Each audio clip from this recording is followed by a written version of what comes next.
Buah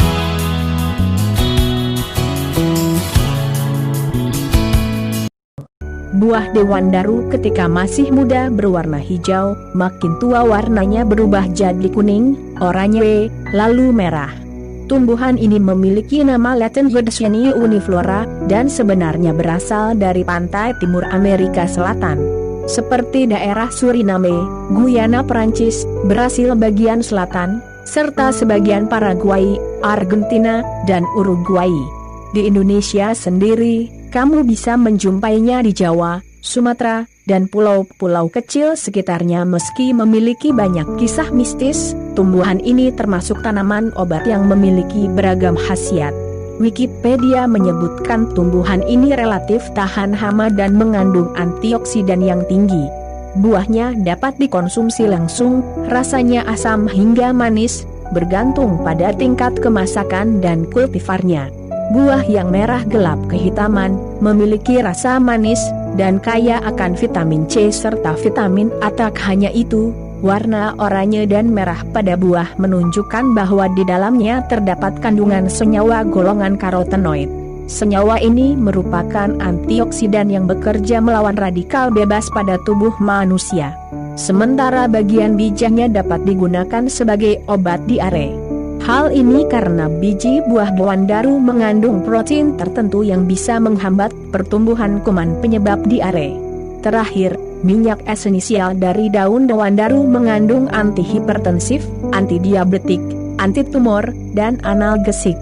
Hasil penelitian bahkan menunjukkan khasiatnya sebagai antiviral dan aktivitas anti jamur, sehingga mampu menangkal mikroorganisme seperti Trichomonas gallinae, in vitro, Trypanosoma cruzi, dan Leishmania amazonensis. Salah satu cerita yang disebarkan dari mulut ke mulut adalah mengenai pohon yang terletak di Gunung Kawi.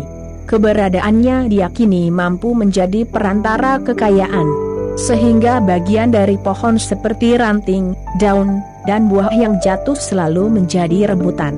Menurut kepercayaan masyarakat, apa yang jatuh dari pohon tersebut merupakan jimat yang akan memberi keberkahan.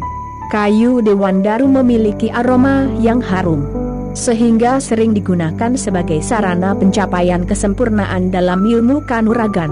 Tak hanya itu, kayu pohon ini juga dipercaya memiliki beragam khasiat lainnya, mulai dari pengasihan, penambah harisma, hingga pengusir gangguan gaib.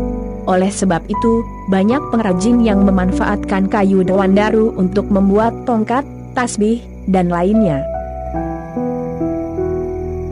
Kalau mendengar kata daun kelor atau Moringa oleifera Lem, apa yang ada di pikiran Anda?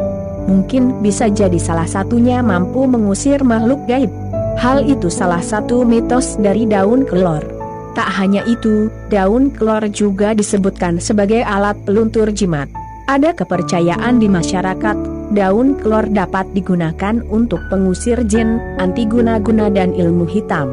Tapi kenyataan secara ilmiah belum ada penelitian, itu hanya cerita yang berkembang turun-temurun. Tanaman kelor termasuk tumbuhan bermanfaat sebagai obat dan bahan pangan. Baik daun, biji, buah dan kulit batangnya bisa digunakan. Di sejumlah wilayah di Indonesia, tanaman kelor banyak digunakan untuk obat oleh masyarakat. Di Aceh, tanaman kelor sebagai obat kusta. Di Bengkulu, tanaman ini dimanfaatkan sebagai obat stroke. Di Kalimantan akarnya digunakan sebagai ramuan pegalinu yang dicampur dengan jeruk nipis, akar pepaya. Di Sulawesi banyak ditanam dan digunakan untuk penyembuh luka. Di Sulawesi Tengah digunakan untuk obati malaria, stroke. Di Maluku, kulit batangnya direndam air kemudian dipakai sebagai obat tipes, dan tanaman ini juga dapat menurunkan asam urat, kata dia.